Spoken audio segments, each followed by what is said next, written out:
There goes that man's jock strap.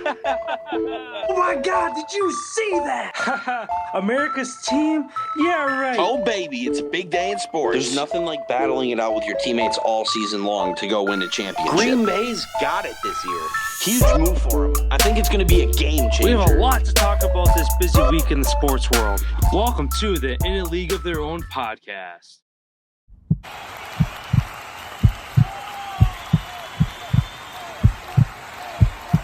Hello, everyone. Welcome to today's NHL segment. For those who are wondering why we're starting out with the NHL, we're actually kind of restructuring how we're doing our episodes still 3 times a week. We did our NFL and NBA segments, and we're going to be doing NHL, PGA, NCAA as well as their own separate videos for you guys to watch.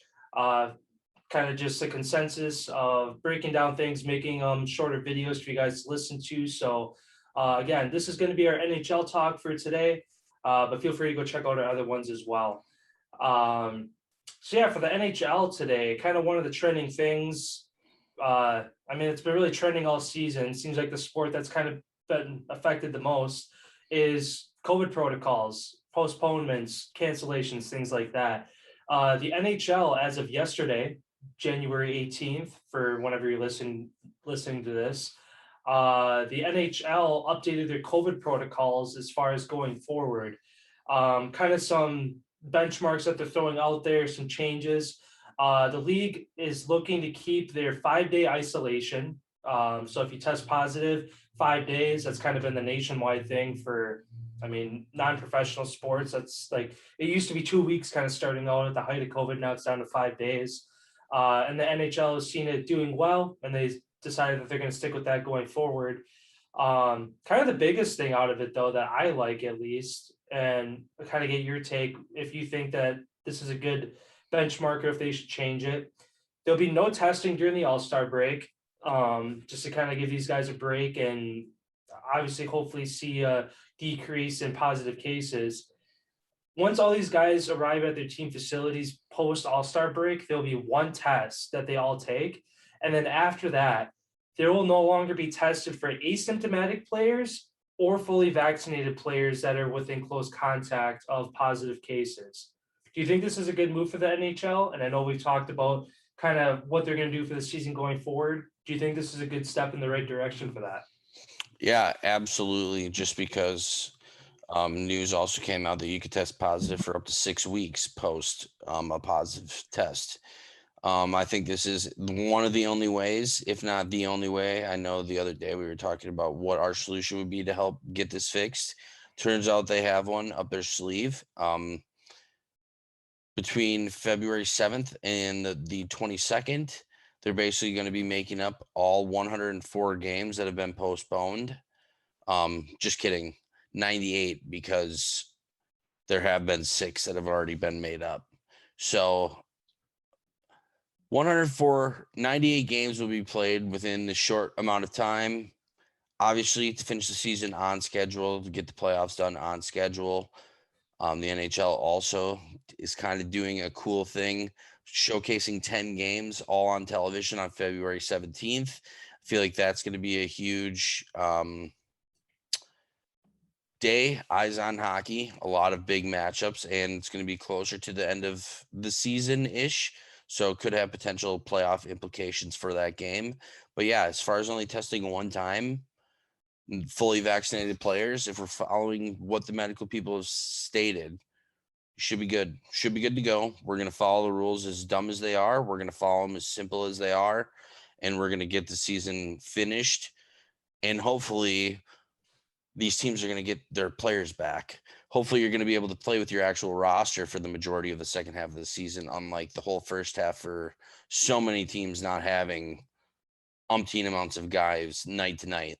Yeah. You really have no idea who's going to be in the lineup or out of the lineup until they take the test. And the more you test, the more you're going to find. The less testing, obviously, the less you're going to find. So I feel like that's also a part of the motto is 99.9% of the NHL is vaccinated. Only one player on the Detroit Red Wings is So what's the problem here? They're basically saying it's a full go. No one's going to have to miss any more games once you get back from the All-Star break. And this is what the fans want and need. Yeah. It's And been a kind of disappointing season to watch from the fans' point of view this season. that's exactly what I was just about to say. From my perspective, I know we talked about it a couple of times. You watching your Flyers, me watching a Kraken. I mean, a Kraken are a new team, so there's a lot of new faces and just old faces from other teams. But there's been times where it's like watching the game. Who the hell is this guy? Oh, this guy got called up.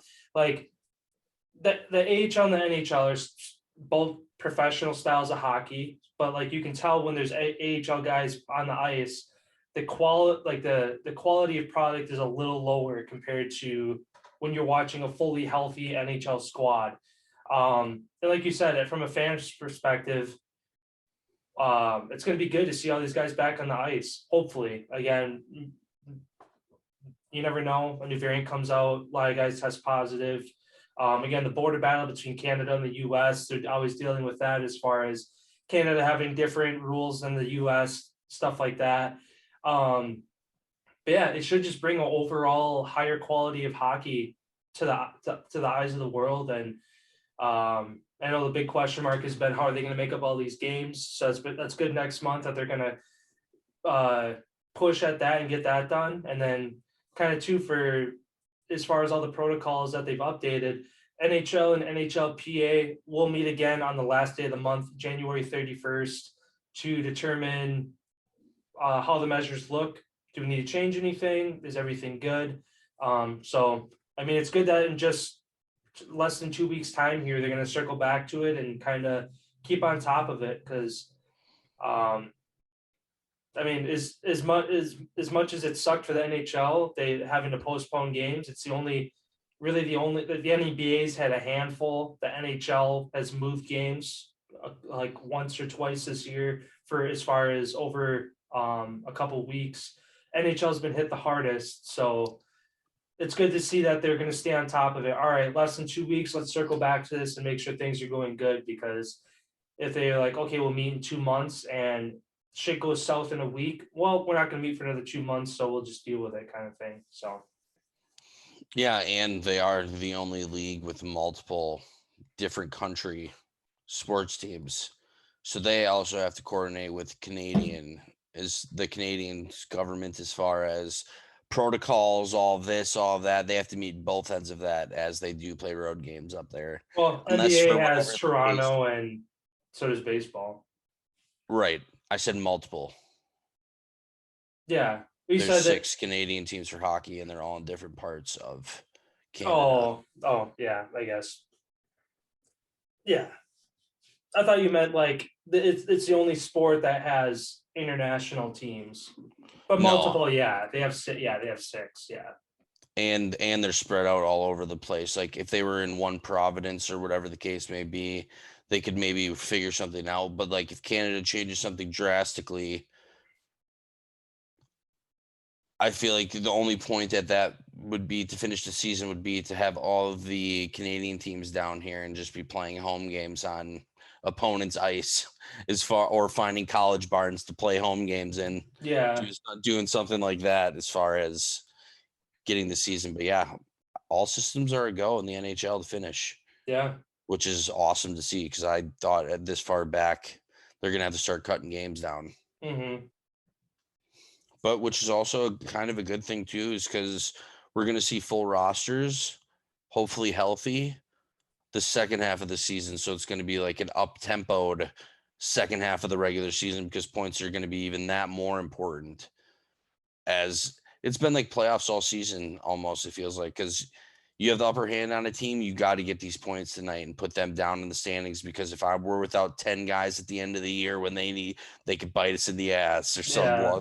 Like every game is a must win, obviously always, but especially when you don't know who's going to be in or out of the lineup, it's even that much more important. And then just wrapping up a few things on the NHL thing. The busiest teams during that February 7th to 22nd, Ottawa will play 10 games in that time span. Hurricanes, Leafs, Edmonton, Winnipeg will each play 8 in that time, as they're the furthest behind. Also, they're not giving the normal 2-day break 5-day break after the All-Star, and they're continuing right away, just like you'd mentioned, which the first games resumed after the All-Star break will be February 7th when Carolina plays Toronto and New Jersey takes on Ottawa. So those are going to be the games kicking off right away following the All-Star break and dash for the end. And then on to my question for you here. Alex Ovechkin still surprising everyone, leading the league in points and goals at this time. Currently has 27 goals. Do you think that he will finish with the Rocket Richard Trophy as most goals in the NHL this season? Yeah, I mean, early on in the season, I was leaning towards, it's going to be Draisaitl or McDavid. After that point, as we've talked about a couple times, Oilers have hit their skid, both in games played on the ice and just with games getting postponed. Just overall a shit show up in Edmonton right now.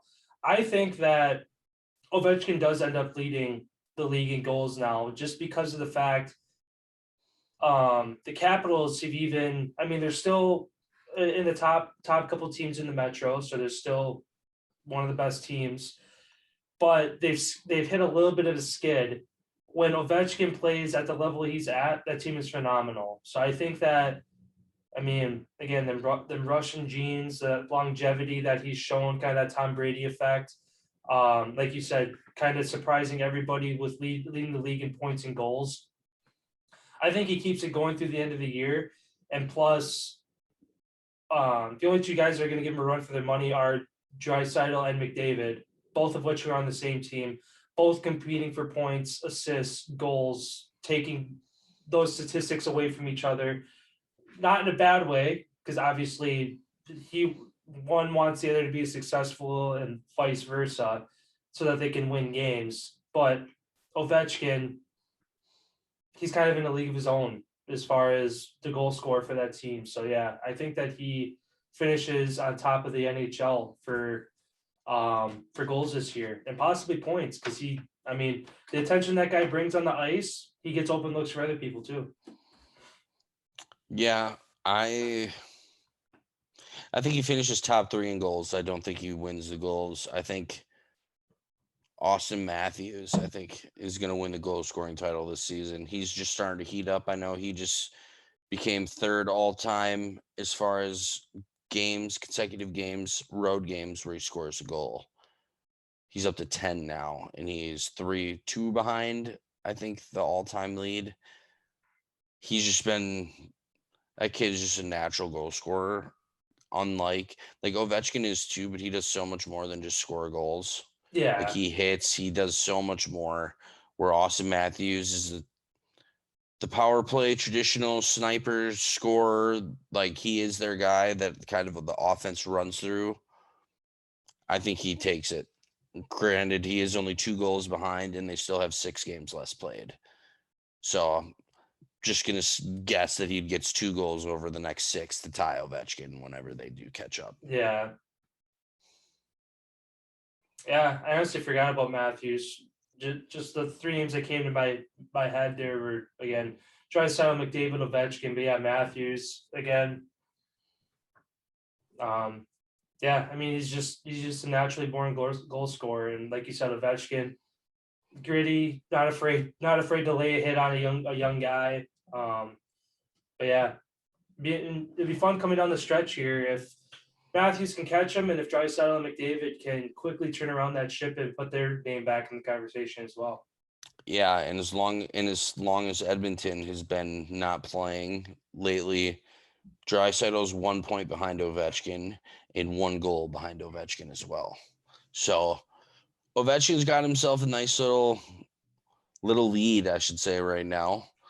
But yeah, who knows how the Edmonton team's going to respond after this whole fiasco kind of that they're going through right now with the COVID and also losing at the same time. Mm-hmm.